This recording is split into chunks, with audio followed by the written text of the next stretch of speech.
This is Brian with the Gauntlet. I'm sitting here with Paolo. Am I saying that correctly? Yeah, Paolo.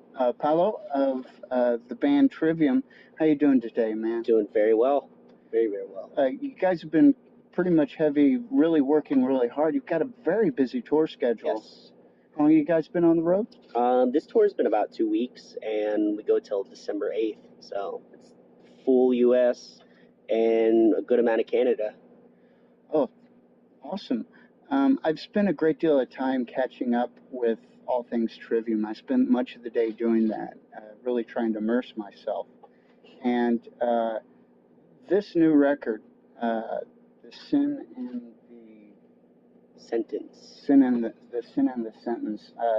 As I'm going through listening to the lyrics of it, and the title of the record is kind of a giveaway of that, but it seems like it kind of takes a direction of the how should I say this? It's like the crucible of redemption. Yeah. Thematically, that seems to be the direction that it went. How did you and Matt kind of come up with that, or when did that?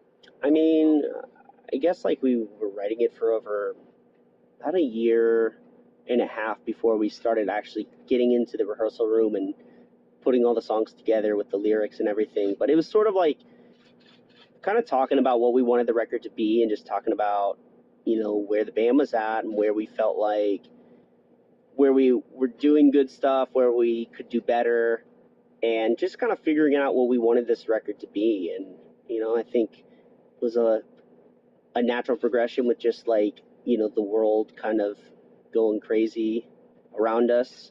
Some of our own personal, things within the band, personal stuff for people like within the band and stuff, and the drummer situation again at the end of the last cycle. So it was sort of like all of that, I think, kind of went into like the writing and the lyrics, and we kind of just poured it all out when it came time, and it came out very easily. I feel like the first 6 songs we did on the first round of pre-production, it was just like, Alex had only been with us for like 2 weeks, and it felt like the band had been playing together with him for years and years. So I think we were just in a really inspired moment, and it seems to be like, when it's sort of effortless like that, it produces some of the best material. You're not overthinking it.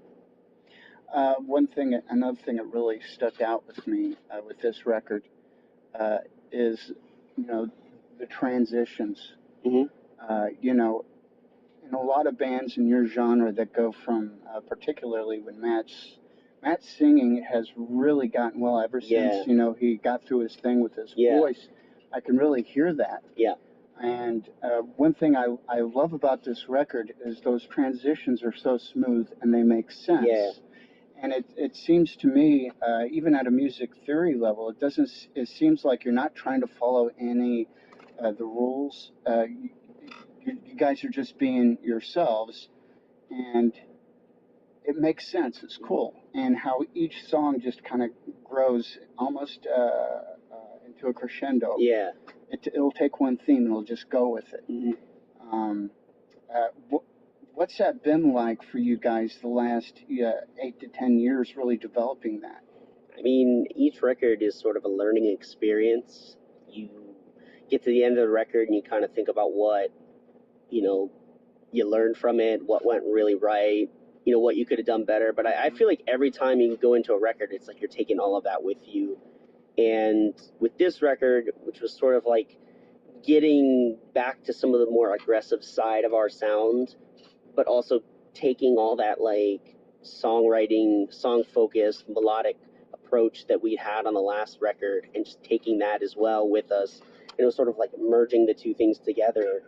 We didn't want the record to feel like we were trying to like capture some sort of nostalgia. We wanted it to feel like very new. And so like when people hear the record, a lot of things that I've heard from fans, that it feels like our older stuff, but it's, it's like something new as well. It feels like nothing we've done, but something that's familiar. And so that was sort of like an awesome thing to hear, because we were trying to kind of capture that. And I think having Alex come in obviously brought something new to the table. And then just for the 3 of us, here since '04. It was just like learning along the way. You figured things out. You learn how to write. Just as you were talking, a word that kept popping up in my mind, and with respect to that maturity in composition, Mm-hmm. uh, there's salt in there. Mm-hmm. It's really, really salty. Um, a little bit about life on the road. Um, with the intense touring schedule and the demands that are placed on you as an artist, uh, what do you consider your break from it all? What is your mini vacation? On tour? Yeah. I think being able to like kind of, you know, exercise and work out is definitely part of it. I mean, I feel like that's such a must. I feel like it keeps you, I don't know, feeling good, and that's like such an important thing. And also being able to go out and find good restaurants and like experience a city or a town or a country you're in. That to me is just, even if you're away for an hour or two, just getting out of the monotony of being in a venue, because at the end of the day, every single venue is the same type of thing, and just sitting inside can be very dulling to the senses. You're just sort of like, all right, it's the same sound check schedule and the same songs being played on the PA, and it's good to break out of that for a while and just get out and have some time to yourself or to hang out with everyone. And same thing on the days off, using that day off to not just be off alone, but, hang out with everyone, hang out with the crew, have a good kind of family style dinner. That's always a great thing for us. And I think it keeps everyone very happy and engaged and not feeling alone on the tour. I think it's very easy to get into that where people kind of just break off from one another. And we've experienced that in the past when we were at sort of like lower points as a band internally, and we kind of learned that it's good to keep together as a tight knit group, and have a good time on tour. One thing I've observed in a lot of the live performances that I've seen, on YouTube and through other social networking outlets, is it's and a lot of artists that I talk to, they're the most coolest, sweetest human beings you ever met in your life. And when you guys get up there is so much energy. Yeah. There's so much rawness. And my boss and I, Kenneth, we were talking about this. And what's going on in your head when you're at that point? When you're where the rubber meets the road. It's Super Bowl time. There you are. What's going on through your mind with all that energy? I mean, some shows it's like easier to get to that point because I think like there's an energy already in the crowd when you hit the stage. And that to me is just like, it's just kind of, you go into this sort of like, I don't know, like this other state of mind where it just everything feels very like, I don't know, surreal in a way, but you're very rehearsed and confident in what you're doing, playing the music, so you can just enjoy it.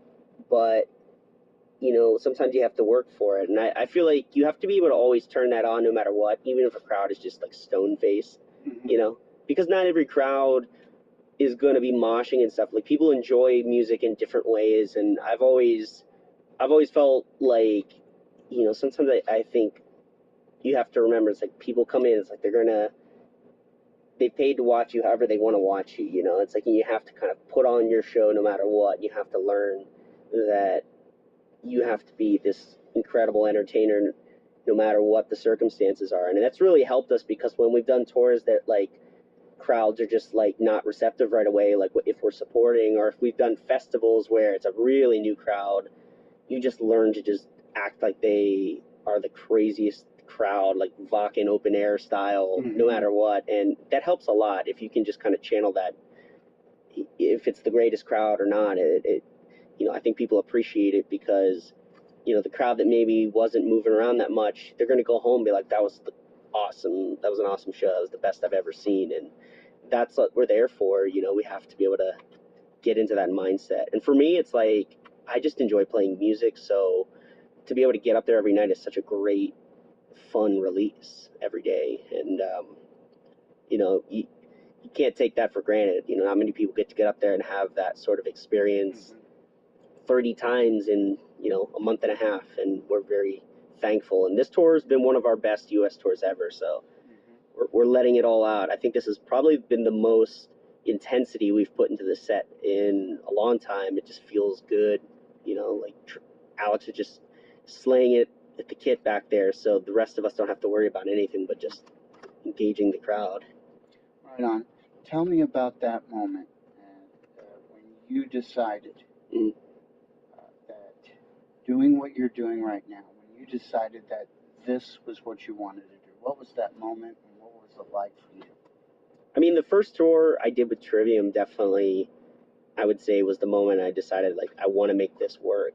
Because, you know, it was just, like, surreal to tour the country and have a show every other day or every day, and it just didn't seem like it was a real possibility. And, like, to do that, to actually come out of, like, high school and then a couple months later to do that was just, like, eye-opening. And I felt like, you know, for all of us, like, we were so young when we started, like, touring, like, full-time, that it was like, we have to throw every single thing into this because, you know, we're young enough now to where it doesn't even matter. You know, if this thing goes for a couple years and fizzles out, still young enough to go and try something else. So I think we all threw everything into this band, and I think that first tour for me was just like, yeah, I want to do this. I want to make it happen. You guys have, as far as your fan base, has just blossomed, particularly in the last 4 to 5 years. How does that feel like for you guys, and where do you guys see yourselves? I mean, what's the next move? What's the next stage for you guys?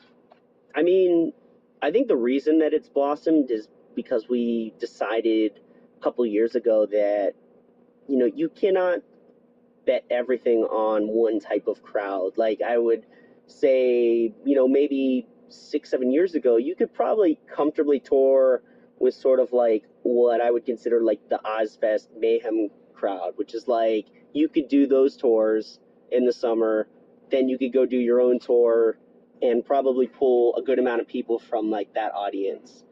And then, like, as those festivals start to kind of like change or go away, you start to realize, like, this is like finite. Like, fan bases shift and trends shift, and you have to always figure out how to stay in the middle of everything and stay in people's faces and try to make, not only make your music relevant to like the time period, but like, you know, figuring out who's going to be the audience that likes what you do. So we just kind of went anywhere and everywhere. We did every type of tour we could do. We toured with Dream Theater. We toured with Asking Alexandria, Five Finger Death Punch. We did all the Radio Rock festivals and everything in between. And, you know, I think at first it was kind of like, okay, what are we getting out of any of this stuff? But I think now, you know, doing a tour like this, it's like, all right, seeing the, you know, really the fruits of our labor for the last couple of years, because we've found, like,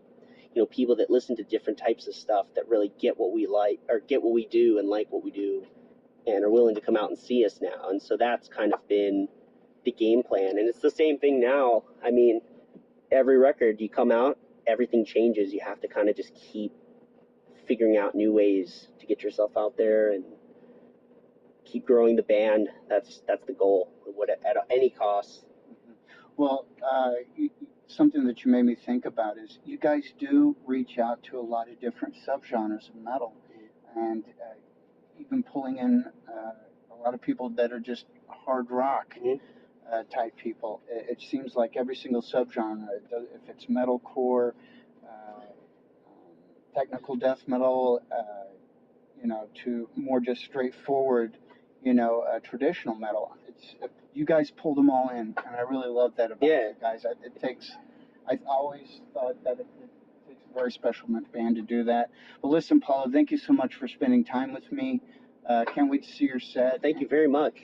Appreciate it, man. Thank you for coming out. All right, no problem. Thank you.